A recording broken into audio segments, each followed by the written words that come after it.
Hello, everyone. We are joining back to Zach's Live. Zach has just met this slightly different custodian, a little bit different than your typical custodian, or at least the stereotypical custodian. He went to a museum and kind of worried his mom and sister because he got stuck there a little bit longer than he was supposed to.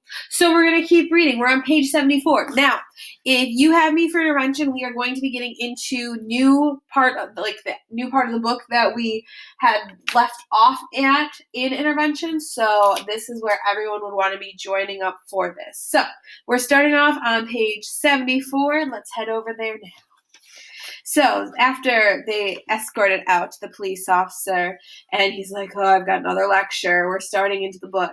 Zach's mother waited until after he had eaten breakfast before calling him into the living dining family room for the lecture. What do you have to say for yourself? Nothing, Zach answered. I didn't do anything wrong. If I stay in the house, Wanda gets mad at me. If I leave, you get mad at me. I can't win. You don't seem to understand the situation we're in, Zach. She sat down next to him. You have to tell me where you're going and when you'll be back. Wanda's handling our situation beautifully, but you seem to be having a problem. Zach was pretty sick of hearing this. I might be handling it in the same way if I knew that next year at this time I'd be in Los Angeles trying to become a movie star. But no, Mom. Zach Granger will be right here in Elko, Nevada, probably still getting in trouble for doing horrible things like visiting museums. His mother smiled reluctantly. I guess I might have overreacted a bit. This is the first time Zach had seen her smile. This is the first time Zach had seen her smile in a long time. He grinned.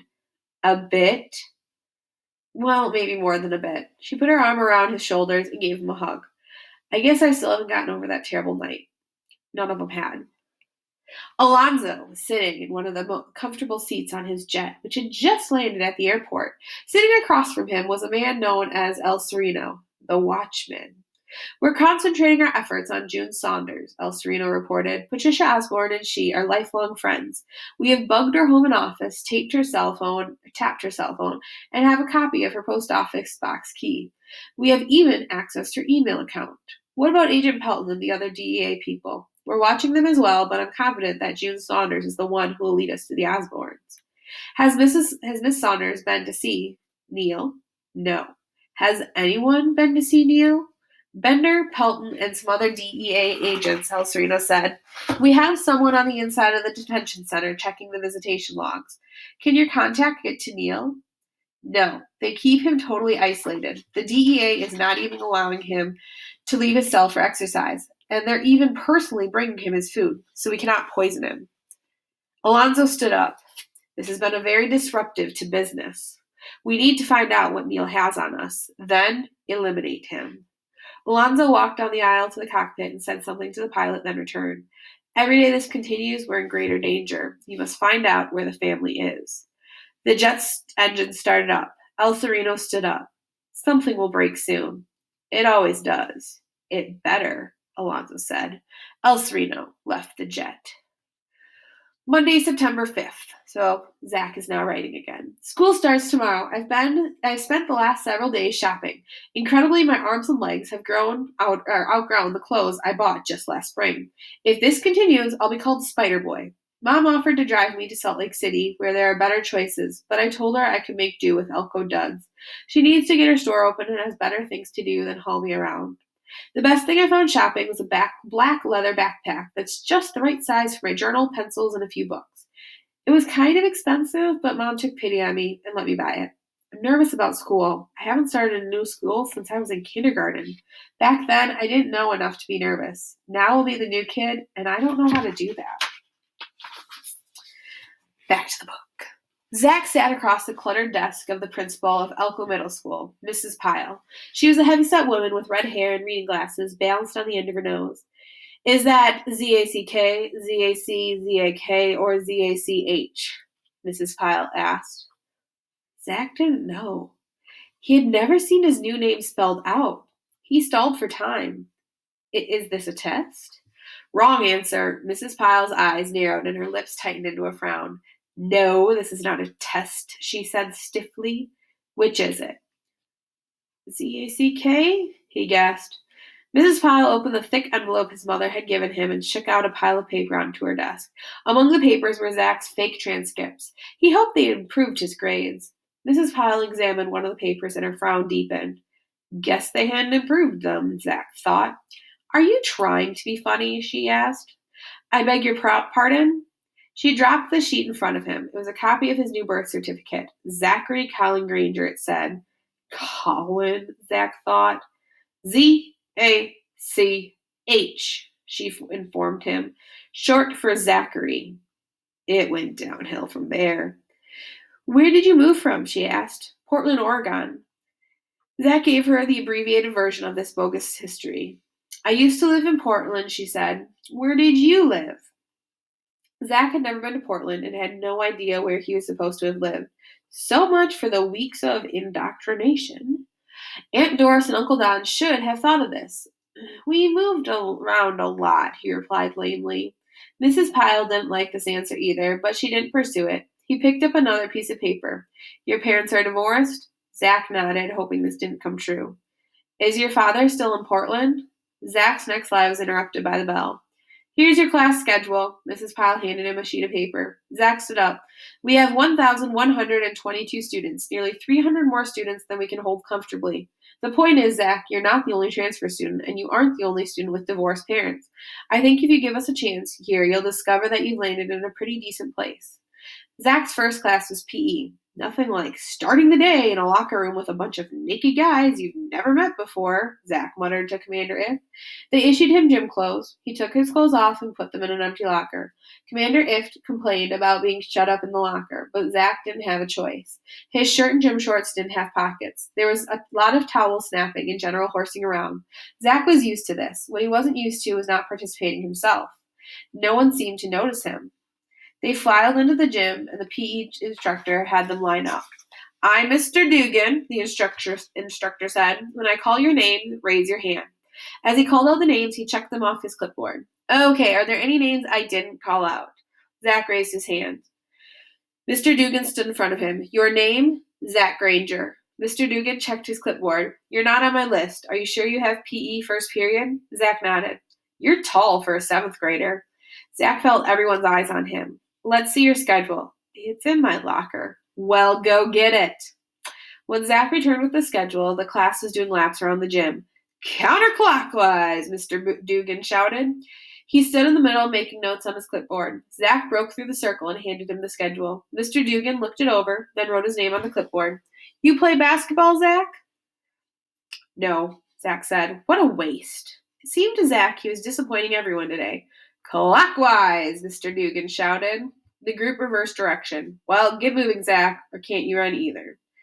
Not very well, Zach thought. The pins and screws in his legs gave him trouble if he put too much stress on him. Okay, why there's this other pink one? This is where we left off in intervention. So intervention people, here you go. Okay, run in place. Lift those knees. Go, go, go. Use those legs. When Jack had gotten out of the hospital, he couldn't walk. Neil Osborne would not accept this. He wheeled Jack into their daylight basement, which he had converted into a gym while Zach was in the hospital. There were weights, punching bags, jump ropes, and in the center of it all, a small boxing ring. What's this? Jack asked. I'm going to teach you how to box. Hard to do from a wheelchair, Dad. We'll get you out of that contraption in no time.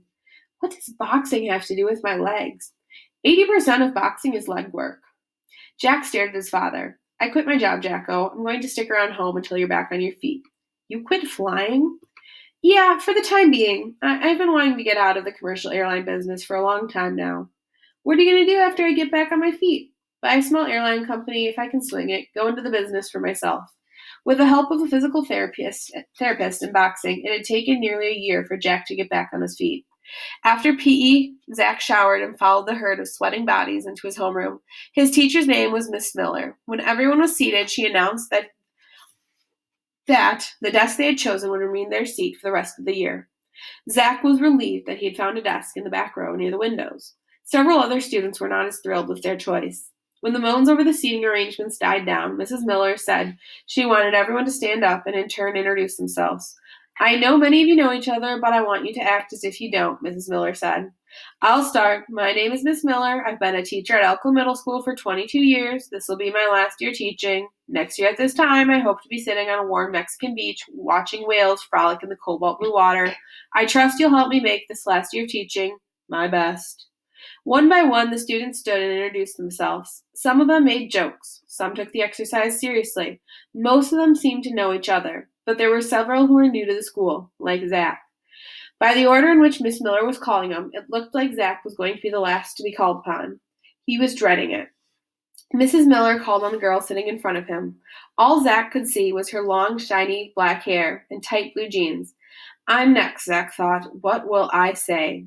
My name is, and I said at the beginning of the book that I just go by Caitlin because that's my name and it's pretty close. It might be Catalin. I'm sorry if that bothers you. My name is Caitlin Cristobal, the girl said, but most of you know me as Cat. I was born and raised in Elko. I don't know what else to say. Caitlin turned around and smiled at Zach. He stared at her like a deer frozen by the headlights, unable to turn his head away. The sound of laughter brought the room back into focus. Zach looked around and saw that the laughter was directed at him. And last but not least, Miss Miller beckoned with her hand. Zach got to his feet awkwardly, his face flushed with embarrassment. Several people commented about his height. My name is Zach Granger. We just moved to Elko. He started to sit down. Where did you move from? Miss Miller asked. Portland, Oregon, or Maine? Oregon. Please don't say you used to live there, Zach thought. Welcome to Elko, Zach, Miss Miller said. Zach sat down, relieved. He didn't hear much of what Miss Miller had to say after that. He looked out the window to avoid looking at Caitlin's black hair. The lunch bell rang. He went to his locker to dump his books and discovered that Caitlin, had the locker right next to his. Rather than face her, he carried his books to the cafeteria and pretended to read while he ate. Friday, September 22nd. He's writing in his journal here. I've been in the school for over 2 weeks. Wanda wants the lead in the role in Sam's opera, and her singing is driving me crazy. She has a part-time job waiting tables at a restaurant, and our phone is ringing off the hook. It's never for me. Is Wanda there? Is Wanda there? Is Wanda there? I haven't gotten a single phone call since we moved here. I don't know what it is, but I can't seem to make myself talk to anyone at school. I think it has something to do with the fact that I can't tell them the truth of who I am. Pitiful. I'm sure my classmates are referring to me as the tall snob by now. I need to get past this, but it's getting harder and harder as the day goes by. No offense, Commander If, but I need some taller friends. Back to the book. Zach was shy around new people, but in his old school, this hadn't been a problem. He had known everyone there since kindergarten. He wished he was more like his father, who could step into a room full of complete strangers and have half a dozen lifelong friends by the time he left. If the constant phone calls were any indication, Wanda seemed to have inherited this trait. Today I'm going to make a new friend, he told himself on the way to school. Who? Commander If asked. I don't know, but I'm going to get it out of the way first thing. I'll do it during PE. But Zach didn't. He told himself it would be better to make friends with someone in his homeroom. Maybe Caitlin Cristobal. No, Commander If said. Too ambitious. Start small and work your way up. The minutes ticked by, the bell rang, and he still hadn't talked to anyone. Lunch, Zach told himself. I'll make a friend at lunch. In the cafeteria, he got his food and sat at the end of a table near some guys from his PE class. No one spoke to him. He got a book out and started to read. Science class, he thought. That's when I'll do it. The science teacher, Mr. Gibbons, ran a laid-back class, and everyone was pretty relaxed. But when the class ended, Zach still hadn't opened his mouth. Thoroughly disgusted with himself, Zach walked to his locker to retrieve his English book for the final class of the day. There was a group of 8th graders clustered around it. Excuse me, Zach said, trying to push through the group. Can't you see we're talking here? One of the 8th graders asked. They were not talking. They were leering at Caitlin Cristobal, who was getting something out of her locker. I'll only be a second. The 8th grader glared at him. My name is Peter Short. Zach had seen him lurking in the hallways. Congratulations, Peter. I need to get something out of my locker, so if you don't mind, get it later. Let him get to his locker, Peter, Caitlin said. Quit being such a jerk. Zach was not thrilled about having a girl come to his rescue, especially the girl he wanted to impress. Peter continued to lean against Zach's locker. Look, Zach said, I just need to get something out of my locker, then you can resume your position. You're new here, aren't you? Peter asked. Here was Zach's opportunity. Yes, I am. My name is Zachary Colin Granger. It's a great honor to meet you, Peter. So what? Zach said instead. Well, new guy, Miss Peter informed him. I'm talking to Cat right now, and you're bugging me, so go away before I swat you. Peter's friends laughed. Peter, you're such an idiot, Caitlin shouted, then shoved him. Peter shoved her back, and suddenly something snapped inside Zach. He wasn't exactly sure what happened next, but when it was over, Peter was on the floor, and Zach was standing over him with clenched fists. There was a nasty-looking red welt under Peter's left eye, and Zach's right hand was throbbing. "I saw that, Zachary Granger!" the principal, Mrs. Pyle, shouted. "It wasn't his fault," Caitlin pleaded. "I saw the whole thing, Caitlin," Mrs. Pyle said. "Now you just go to your next class." She looked around at the crowd that had gathered. "In fact, all of you go to your classes right now. Go!" Everyone scurried away, leaving Zach and Peter alone in the hallway with Mrs. Pyle. Peter was still sprawled on the floor. "Stand up, Peter," Mrs. Pyle said. He got slowly to his feet. I was just standing there, and he hauled off and hit me in the face. What's the matter with him, Mrs. Pyle?" "Oh, please," Zach rolled his eyes. "Both of you, shut your traps," Mrs. Pyle barked. "Peter, go down to the nurse's room and have one of the secretaries put an ice pack on your eye." "Yes, ma'am," Peter said sweetly. She looked at Zach. "You come with me." "That's not what I wanted," Zach said, following her. "You know, Zach, I really don't care why it happened. We don't allow fistfights in our school. Period. I might just suspend you for this. We'll see what Mr. Sebasta has to say." "The custodian?" Zach had seen Sam around the school, but he hadn't talked to him since the first day. What did Sam have to do with suspending people? Mrs. Pyle led him to a small door in the back of the auditorium. "Wait here. And we'll end there until tomorrow." Have a good day, guys. Bye.